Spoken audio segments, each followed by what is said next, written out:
آ رہی بات کہ نہیں آ رہی؟ تو یہ اللہ نے 1400 سال پہلے بتا دیا تھا.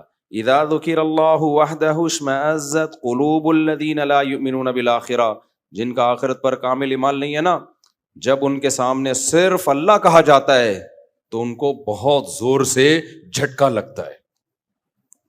وہ کہتے ہیں مخلوق کو وسیلہ بنائے بغیر ڈائریکٹ اللہ کہاں سے آ گیا؟ تو جب ڈائریکٹ اللہ کا ذکر ہوتا ہے تو ان کو تکلیف ہوتی ہے. یہی اپنے ایمان کو ناپنے کا ایک بہت بڑا ذریعہ ہے. بھائی توحید اسلام کا ایک حسن ہے، ہم صرف یا اللہ مدد، اس کے علاوہ سب کیا ہیں؟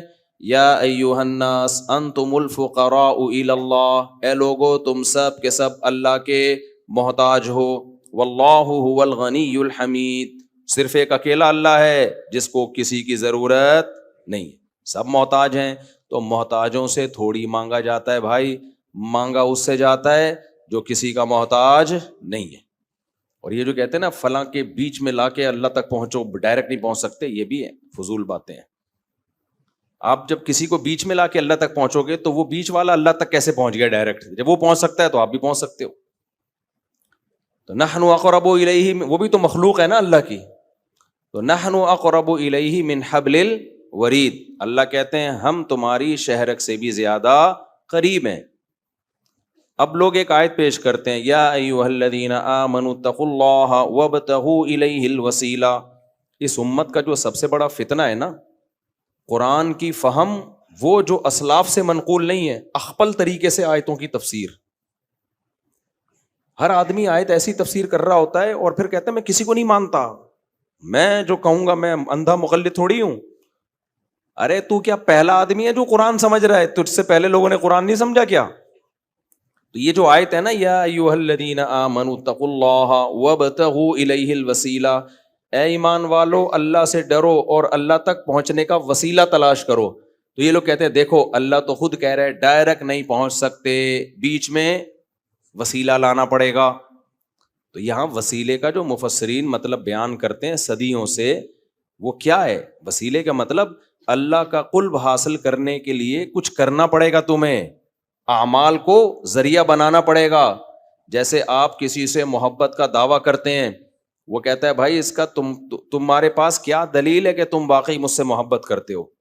تو آپ اپنا عمل پیش کرتے ہیں، عمل کو ذریعہ بناتے ہیں.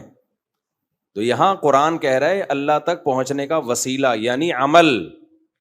تو عمل کا وسیلہ تو جائز ہے بھائی، بلکہ آگے قرآن کیا کہہ رہا ہے؟ وجاہدوا فی سبیلہ، اللہ کے راستے میں جہاد کرو. تو یہ جہاد ہے وسیلہ. سمجھ میں آ رہی بات؟ جیسے ہم اللہ سے دعا مانگتے ہیں، یہ دعا بھی ایک عمل ہے نا اللہ تک پہنچنے کا، تو یہ دعا بھی ایک وسیلہ ہے. اب کوئی یہ کہے کہ دعا کو اللہ اور بندے کے درمیان وسیلہ کیوں بنا رہے ہو؟ بھائی یہ وسیلہ اور ہے اور آپ جس وسیلے کی بات کرتے ہو وہ اور ہے. دعا تو ڈائریکٹ آپ کو اللہ تک پہنچا دیتی ہے، اس میں کسی اور چیز کا وسیلہ نہیں ہوتا، اس لیے دعا کو وسیلہ کہا گیا ہے. تو اعمال آپ کو ڈائریکٹ اللہ تک پہنچا دیتے ہیں. نماز آپ کو ڈائریکٹ اللہ تک پہنچاتی ہے، جہاد آپ کو ڈائریکٹ اللہ تک پہنچاتا ہے، تہجد آپ کو ڈائریکٹ اللہ تک. تو یہ جو قرآن میں ہے نا اللہ کی طرف وسیلہ تلاش کرو، اس سے مراد ہے نیک عمل کرو. سمجھتے ہو کہ نہیں سمجھتے؟ آگے چلتے ہیں ہم. تو پہلی بات کیا پتہ چلی کہ جس کے مزاج میں شرک ہوگا اس کو صرف اللہ کا نعرہ پسند نہیں ہوگا. صرف یا اللہ مدد کہیں لکھا ہوا ہو نا، اس کو ایک دم کہے وہابڑا. کیا ہے وہابڑے کہیں کے؟ یہ تو نبی کا تذکرہ ہی نہیں کرتے. اور بھائی کس نے کہا ہم نبی کا تذکرہ نہیں کرتے؟ ہم نبی کا تذکرہ کرتے ہیں اس طرح سے جس طرح نبی نے حکم دیا. وہ کیسے حکم دیا؟ یا ایھا الذین آمنوا صلوا علیہ وسلموا تسلیما. تو نبی کا تذکرہ کیسے کرنا ہے؟ نبی پر درود بھیج کے، نبی سے مانگ کے تھوڑی کرنا ہے. قرآن نے بھی ہمیں بتایا کہ نبی کا تذکرہ کیسے ہوگا، جیسے قرآن کی آیت پڑھی، خود نبی نے بھی بتایا کہ میرا تذکرہ کیسے ہوگا. فرمایا جو مجھ پر ایک دفعہ درود بھیجتا ہے اللہ اس پر 10 رحمتیں نازل کرتے ہیں. تو اس طرح سے نبی کا تذکرہ ہوگا. آپ جس طرح سے تذکرہ کر رہے ہیں کہ نبی کو اللہ کے ساتھ شریک کر دیں مانگنے میں، جیسے اللہ سے مانگنا ایسے نبی سے مانگنا، یہ والا تذکرہ میرے بھائی اللہ کی نظر میں قبول نہیں ہے. تو یہ آیت بہت زبردست آیت ہے. وَإِذَا ذُكِرَ اللَّهُ وَحْدَهُ اشْمَأَزَّتْ قُلُوبُ الَّذِينَ لَا يُؤْمِنُونَ بِالْآخِرَةِ، اللہ کہتے ہیں جن کا آخرت پر ایمان نہیں، اللہ کا خوف ان کے دلوں سے نکل گیا، ان کے سامنے جب اکیلے اللہ کا ذکر کیا جاتا ہے، صرف اللہ یعنی توحید کے ساتھ، تو ان کے دل میں کیا پیدا ہوتی ہے؟ تنگی۔